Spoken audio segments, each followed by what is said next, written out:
আমার শারদীয় দুর্গোৎসব শুভেচ্ছা। আমরা সবাই এখানে এসেছি উৎসব শারদীয় দুর্গোৎসবে আমাদের সাথে উপস্থিত আছে সাভার ইউনিয়ন পরিষদের সাংবাদিক আশিয়া সম্পাদক সরকার, আপনাদের বিএনপি অঙ্গ সংগঠনের বিভিন্ন পর্যায়ের নেতৃবৃন্দ, শুধুমাত্র আসসালামু আলাইকুম।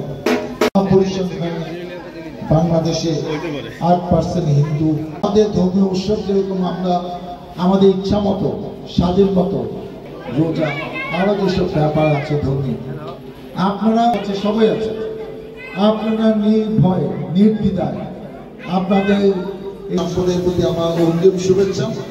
গত বছর অনেক উৎকণ্ঠার মধ্যেও আপনারা শান্তিতে নির্ভয়ে ইচ্ছা মতো করার জন্য সেই তৌফিক দেন।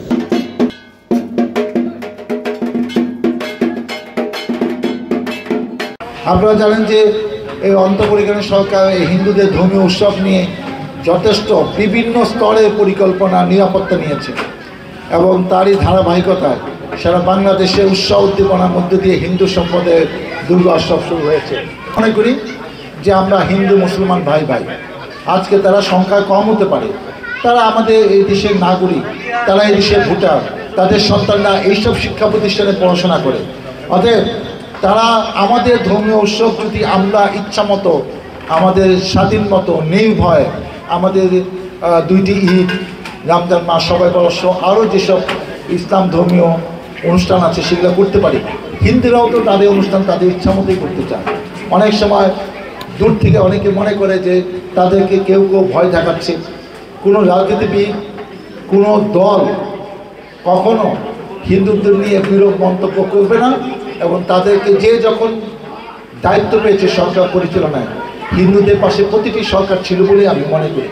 অতএব এই সরকার যেরকম আছে, আমরাও ব্যক্তিগতভাবে দলীয়ভাবে ওয়ার্ড বিএনপি, ইউনিয়ন বিএনপি কিন্তু তাদেরকে যতটুকু সাহায্য সহযোগিতা করা, বিশেষ করে নিরাপত্তার ব্যাপারে আমরা আমাদের জায়গা থেকে সেগুলো করার চেষ্টা করছি।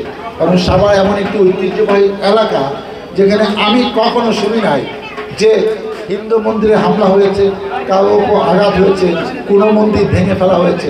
আমি এরকম ঘটনা পূর্বেও কখনো শুনি নাই। এটা আমাদের ঐতিহ্য। আমরা সাম্প্রতিক সম্পত্তির দেশ, এলাকা, নির্বাচনী এলাকা সব কিছু মিলে আমি নির্দ্বিধায় বলতে চাই, আমার দলীয় নেতাকর্মীরা আমার নির্দেশ পেয়েছে, তারা রাতে পাহারাও ব্যবস্থা করেছে এবং আমি শিওর যে 10 তারিখে প্রতিমা বিসর্জনের মাধ্যমে তাদের এই দুর্গোৎসব শেষ হবে।